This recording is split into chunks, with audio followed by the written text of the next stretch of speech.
Io ina makone tana ni stutze I po patlokte ni stutze.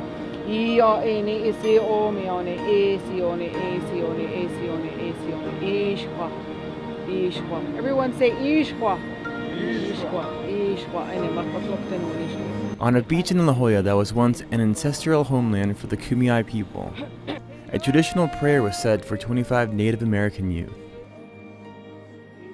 Negative influences such as substance abuse and violence is common on many Indian reservations and play a role in whether or not young people choose to pursue higher education. We grow up seeing a lot of our family members doing drugs. We see a lot of violence. So they go hang out with their friends and they drink and they do drugs. So they kind of just like waste their whole opportunity to do something in their life and waste their scholarship. But after spending 2 weeks together, these Native American kids learned about college and learned why it's so important to stay connected to their heritage. But most importantly, for program founder Marc Chavez, the campers were provided with some hope for a better life despite the challenges that come with living on a reservation.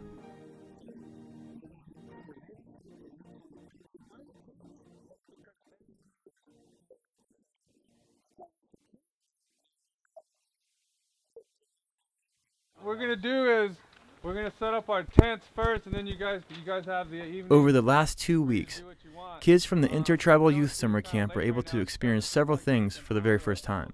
They spent time outdoors doing yoga and learned more about their heritage. They learned to surf and how to connect with their natural environment, an important aspect of the group's holistic approach to education.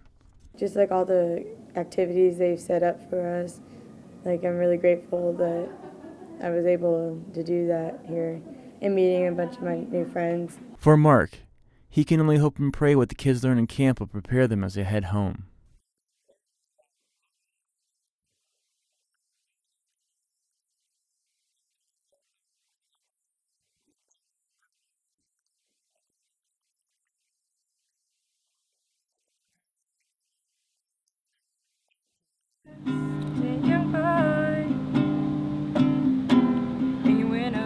As campers work together through these new experiences, and as they discuss issues they face within their own tribe, new relationships are cultivated and strengthened.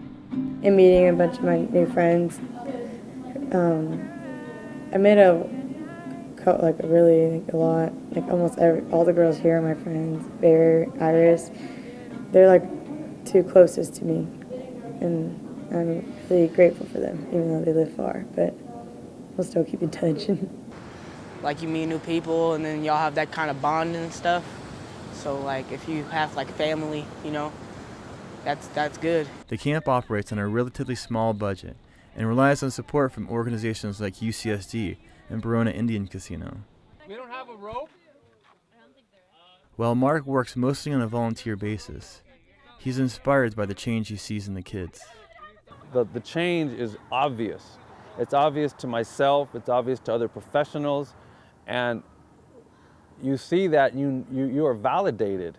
You know that this wasn't in vain, you know that this works, you know that you've accomplished something. I get more inspired because I know this is just one drop. This is just the beginning and we need to do more. This has to happen, it needs to proliferate.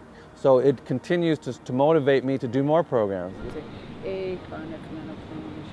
As the camp came to a close on Black's Beach, people who were once strangers became family.